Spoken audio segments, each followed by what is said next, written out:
Kien l-ħabta ta' 8 ta' filgħaxija wara 12 sija ta' diskussjoni li l-Speaker tal-Kamra ddikjara li l-mozzjoni tal-Oppożizzjoni m'għaddietx.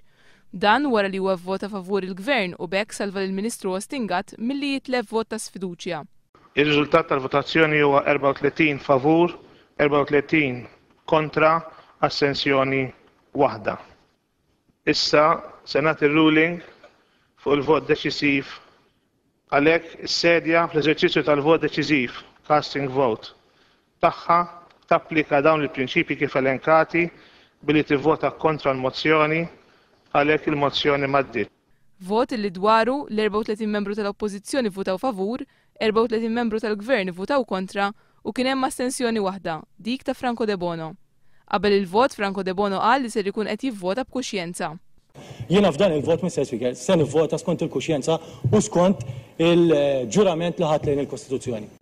Isegwi r-riżultat tal-votazzjoni barra l-bib tal-Parlament kien hemm ġemgħa tistenna lill-Ministru Ostingat illi ċabċbet u ċċelebrat ir-riżultat ta' filgħaxija. Huma ċabċbu u għajtu nazzjonalisti hekk kif akkumpanjaw lill-Ministru Ostingat sad-dar tiegħu idoqqu l-ħornijiet.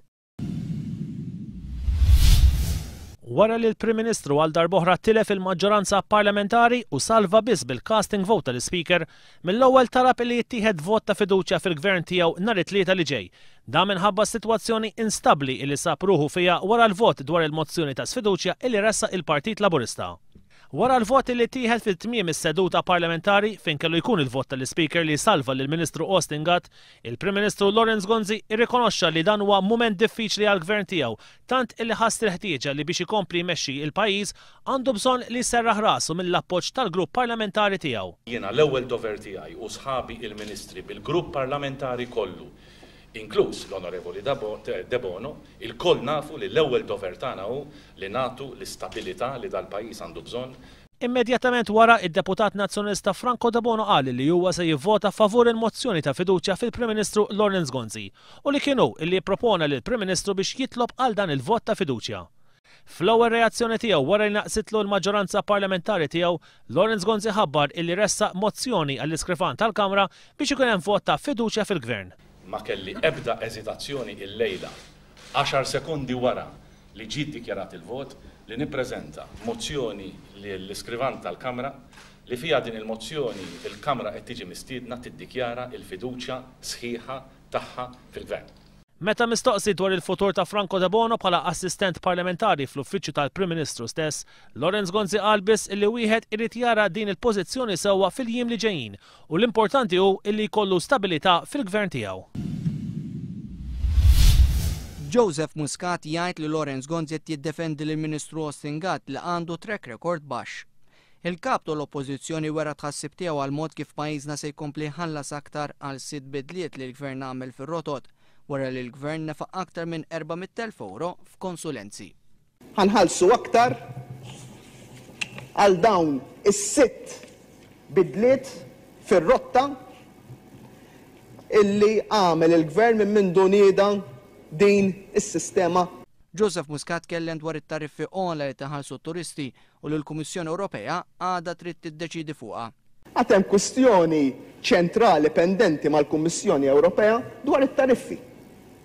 Illi il-bambin biss jaf jekk il-Kummissjoni Ewropea tiddeċidi kontra l-istruttura adottata mill-Gvern x'riperkussjonijiet jista' jkun hemm għall-Kaxxa ta' Malta. Joseph Muscat semma kif Ostingat huwa l-istess Ministru li kien responsabbli minn toqsma u entitajiet li għalihom il-pajjiż ħallas prezz qares. Fosthom Ostingat kien responsabbli wkoll mill-Lena Malta fejn iddaħħlu kontijiet tad-dawl l-ilma ibsin għall-familji.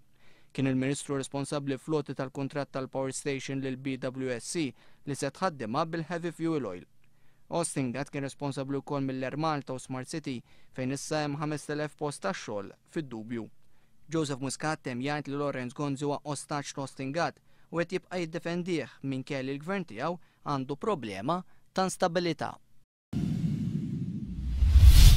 Bl-astensjoni ta' Franco De Bono, l-Ministru Ostingat ma kisibx maġġoranza fil-Grupp Parlamentari Nazzjonalista kontra r-reżenja mitluba fil-konfront tiegħu. Iżda ftit minuti qabel ittieħed il-vot, Ostingat ftaħar li għandu appoġġ sħiħ fil-Grupp Parlamentari Nazzjonalista. Il-fiduċja u s-sapport tal-Prim Ministru kuljum dik it-tieni saħħa kbira lili. Il-fiduċja li ngawdi fil-grupp parlamentari tagħna dik saħħa kbira. Il-fiduċja li ttini il-kumitati u l-eruq tal-Partit Nazzjonalista, Mr. Speaker. Dik is-saħħa. Il-Ministru Ostingat qal li jħoss li m'għamel xejn ħażin fir-riforma tat trasport pubbliku. Intant Lorenz Gonzi għal iktar minn darba u b'ton irrabjat iddefenda lill-Ministru Ostingat. Qal li riforma fit-trasport pubbliku hija tal-Ministru Ostingat daqskemm hija tiegħu.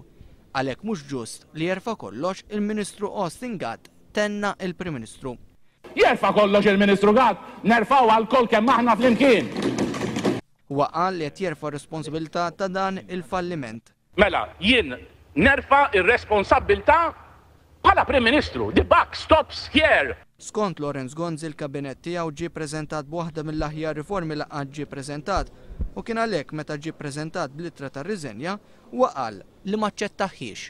Jiena l-offerta tar-riżenja għamilili u jien maċċettajtix. Il-deputat nazzjonalista Franco De Bono mela ċara li mhu se jivvota kontra l-mozzjoni tal-oppożizzjoni. Jiena ħadd pożizzjoni u sostnejta. Jiena żgur minix nista' niddikjara minn issa se nivvota kontra il-mozzjoni mresqa mill-oppożizzjoni. Saħaq li hu kien sebqa' konsistenti mal-kelma li kien ta' li se jastjeni f'din il-mozzjoni mresqa mill-oppożizzjoni. Bir-rispett kollu, il-kelma Mr. Speaker u l-konsistenza dik tmut miegħek u tibqa' miegħek, is-siġġu imur jiġi. Qal li l-lealtà lejn il-partit ma tfissirx li kulħadd jista' jibqa' dej qisu gaffa minn fuq kulħadd. Issa irriżenjalix, Mr. Speaker, hawnhekk tissemma irriżenja. Jiġifieri fid-demokrazija kollha denji ta' isimhom li huma f'demokrazija vera, mhux tal-isem biss, madwar id-dinja, persuna pubblika li bħala amministratur, bħala manager, għal raġuni oħra serja, tkun raġuni serja.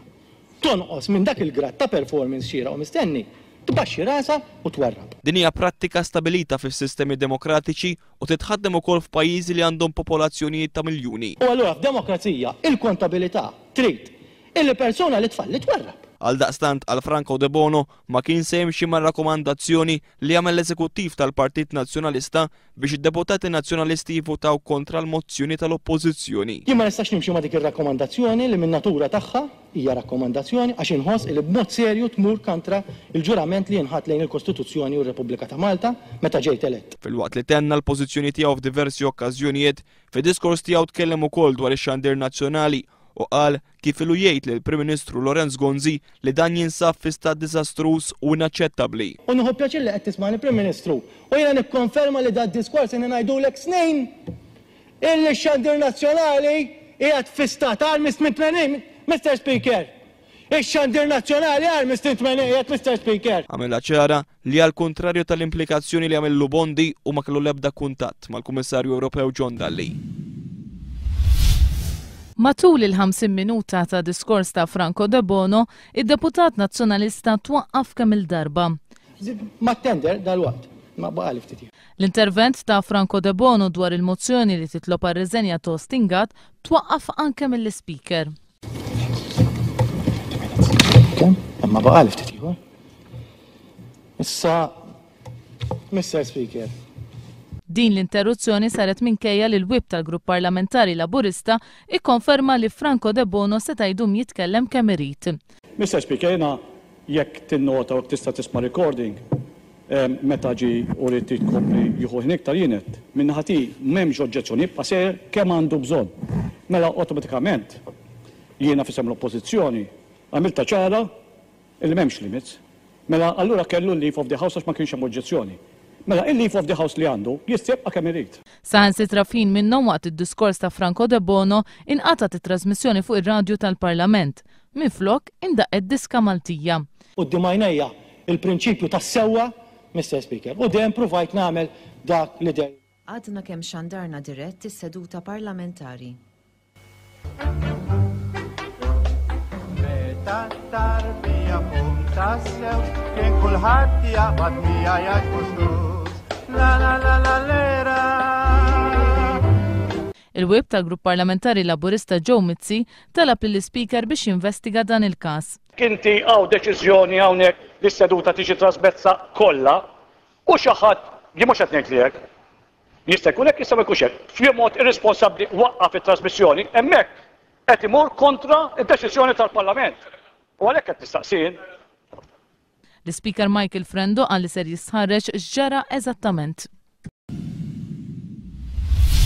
Lubond qed ikun akkużat li fil-programm tal-ħamis xerret aktar miżinformazzjoni u kummenti li għamlu ħsara lill-Kummissarju Ewropew John Dalli. Fitra mibgħuta lill-Awtorità tax-Xandir John Dalli qal li Lubondi insinwa l-involviment tal-Kummissarju Ewropew mal-pożizzjoni li qed jieħu Franco De Bono dwar il-Ministru Ostingat. Dan il-mod fuq il-Kummissjoni. Fiex tidħol Kummissjoni Ewropea? Naħseb li ma tidħolx dan il-kwistjoni. Ma nafx tara li ta' John Dalli fiha di. John Dalli ddikjara li bl-ebda mod m'għandux x'jaqsam ma' dan il-każ, la direttament u lanqas indirettament. Il-Kummissarju Ewropew oġġezzjona b'mod qawwi mal-Awtorità tax-Xandir dwar il-fatt li qed ħalli persuna bħal Lubondi tuża programm fuq ix-Xandir tal-Istat biex tmexxi l-aġenda tagħha, fosthom li jippromovi jew jipprova jkisser lil min jażelu, kif jażelu u meta jażelu. John Dalli qal li qed jistenna li l-Awtorità tax-Xandir tuħu l-passi meħtieġa kontra Lubondi li minn għalih li ma jista' ħadd. Fir-reazzjoni tiegħu, il-preżentatur Lubondi qal li se jkun qed jirrapporta lil John Dalli lil President tal-Kummissjoni Ewropea Manuel Barroso. Skont Lubondi, il-Kummissarju Ewropew John Dalli qed ixekkel il-ġurnaliżmu ħieles f'Malta. Ingħatat l-isem ta' Karla, it-tarbija li twildet matul il-lejta bejn il-ħamis u l-ġimgħa u li tħallit abbandonata fuq l-adba tal-Istitut tal-Ursolini fir-Rabat.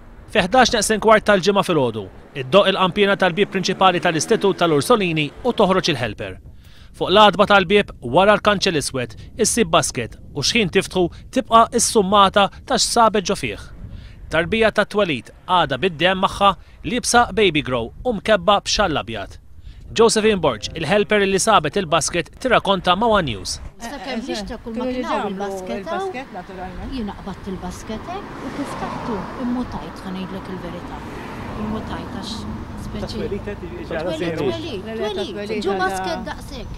Mistħarriġ li għamel One News jirriżulta li t-tarbija li tħallit abbandonata hija tifla u kella il-kurdu maqtuħ iżda il-kundizzjoni tagħha hija waħda tajba ħafna.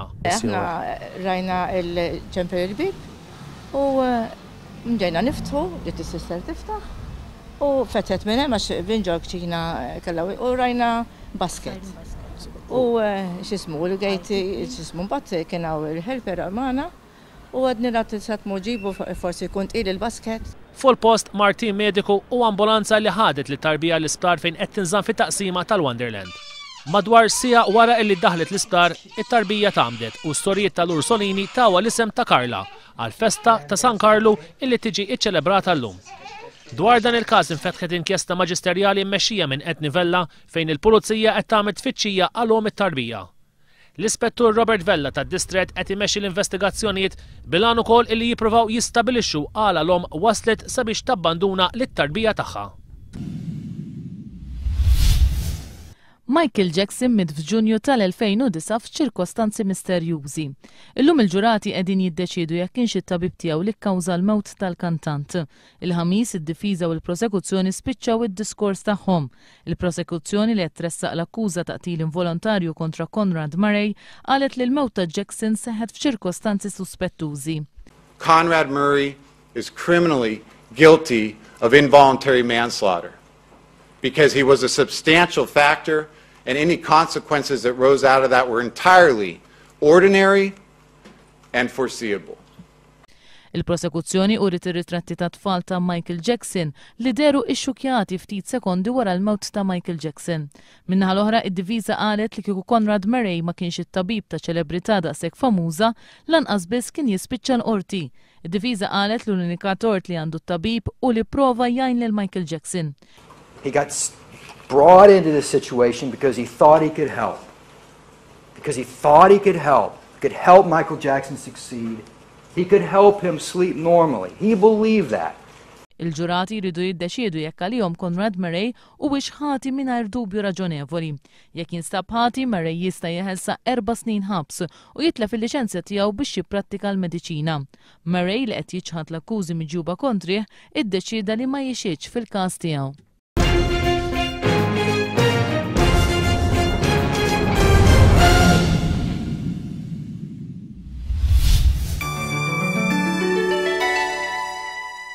It-temp għas-sibt 5 ta' Novembru mis-sena jkun pjuttost imsaħħab bil-possibilità ta' xi ftit ċita ħafifa l-ewwel waqt iż-żbieħ aktar tard wara nofsinhar.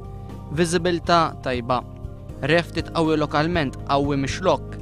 L-ogħla temperatura 21 grad, l-inqas 18 grad, l-indiċi UV 4. Total ta' xita fl-aħħar 24 siegħa 0.1 mm. Xita mill-ewwel ta' Settembru lil hawn 114.4 mm. Baħar qawwi imbagħad baxx mill-vant. Temperatura tal-baħar 22 grad.